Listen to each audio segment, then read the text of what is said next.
માથીના શુભ સંદેશમાંથી પાઠ 14મો અધ્યાય કડી 1 થી 36. યુહાનની શહાદત.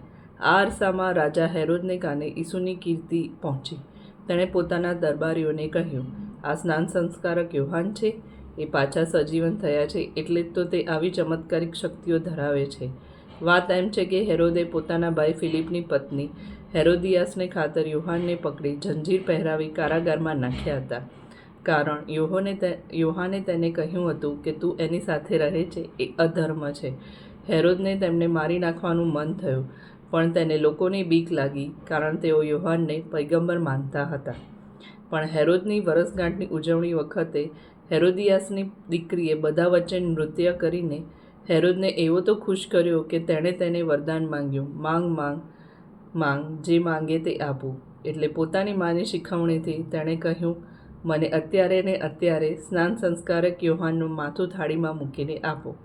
આ સાંભળી રાજાને ખૂબ દુઃખ થયું, પણ પોતે વરદાન આપી બેઠો હતો, તેથી સાથે બેઠેલાઓની શરમે તેણે તેની માંગણી પૂરી કરવાની આજ્ઞા ફરમાવી અને કારાવાસમાં યુહાનનો શિરચ્છેદ કરાવ્યો. તેમનું માથું થાળીમાં લાવીને છોકરીને આપવામાં આવ્યું અને તે તેની મા પાસે લઈ ગઈ. ત્યાર પછી યુહાનના શિષ્યોએ આવીને તેમનું શબ લઈ જઈને તેને દફનાવ્યું અને ઈસુને જઈને વાત કરી. અક્ષય રોટી. એ સાંભળીને ઈસુ હોડીમાં બેસીને ત્યાંથી એકાંત જગ્યાએ ચાલ્યા ગયા. લોકોએ આ વાત સાંભળી એટલે તેઓ ગામોમાંથી જમીન માર્ગે તેમની પાછળ નીકળી પડ્યા. જ્યારે ઈસુ કિનારે ઉતર્યા ત્યારે તેમણે મોટી મેદની જોઈ. તેમનું હૈયું દયાથી ભરાવા આવ્યું અને જે માંદા હતા તેમણે સાજા કર્યા. સાંજ પડી એટલે તેમના શિષ્યોએ આવીને કહ્યું, આ તો ઉજ્જડ જગ્યા છે અને દિવસ આથમી ગયો છે. આપ લોકોને વિદાય કરી દો, જેથી તેઓ ગામડામાં જઈને કંઈ ખાવાનું ખરીદી શકે. પણ ઈસુએ કહ્યું, એ લોકોએ જવાની જરૂર નથી, તમે જ એમને કંઈ ખાવાનું આપો. ત્યારે તેમણે કહ્યું, અમારી પાસે અહીં 5 રોટલા અને 2 મચ્છી સિવાય બીજું કાંઈ જ નથી. એટલે ઈસુએ કહ્યું, લાવો, અહીં મારી પાસે લાવો. પછી તેમણે લોકોને ઘાસ ઉપર બેસી જવાનું કહ્યું અને પેલા 5 રોટલા અને 2 મચ્છી લઈને આકાશ તરફ જોઈ ઈશ્વરની સ્તુતિ કરી અને રોટલાના ટુકડા કરીને શિષ્યોને આપ્યા અને શિષ્યોએ લોકોને આપ્યા. બધા લોકોએ ધરાઈને ખાધું અને જે કટકા વધ્યા તે ભેગા કર્યા તો 12 ટોપલા ભરાયા. ખાનારામાં આશરે 5000 પુરુષો હતા, સ્ત્રીઓ અને બાળકો તો જુદા. એ તો હું જ છું, બીજો નહીં. તે પછી વિના વિલંબે ઈસુ શિષ્યોને હોડીમાં બેસાડીને પોતાની આગળ સામે કાંઠે મોકલી દીધા અને પોતે લોકોના વિદાય કરવા રોકાયા.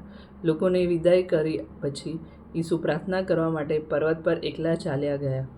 સાંજ પડી અને હજી તેઓ એકલા જ હતા. હોડી તો ક્યારની કિનારાથી ખાસી દૂર પહોંચી ગઈ હતી અને સામા પવનમાં મોજાની થપાટો ખાતી હતી. રાતના ચોથા પોરે ઈસુ સરોવર ઉપર ચાલતા શિષ્યો પાસે આવી પહોંચ્યા. તેમને સરોવર ઉપર ચાલતા જોઈને શિષ્યો ભયભીત થઈ ગયા અને બીકના માર્યા બૂમ પાડી ઉઠ્યા, ભૂત, ભૂત! પણ તે જ ક્ષણે ઈસુએ તેમને કહ્યું, હિંમત રાખો, એ તો હું છું, બીજો નહીં. ત્યારે પિતરે સામેથી કહ્યું, પ્રભુ, આપ હોવ તો મને પાણી ઉપર આપની પાસે આવવાની આજ્ઞા કરો. ઈસુએ કહ્યું, આવ. એટલે પિતર હોડીમાંથી ઉતર્યો અને પાણી ઉપર ચાલતો ઈસુ પાસે જવા લાગ્યો. પણ પવનને તોફાને ચડેલો જોઈને તે બી ગયો અને ડૂબવા લાગતા બૂમ પાડી ઉઠ્યો, પ્રભુ, બચાવો, બચાવો! તરત જ ઈસુએ હાથ લાંબો કરીને તેને પકડી લીધો અને કહ્યું, અરે અશ્રદ્ધાળુ, તે શંકા કેમ રાખી? પછી તેઓ બંને હોડીમાં ચડી ગયા એટલે પવન પડી ગયો.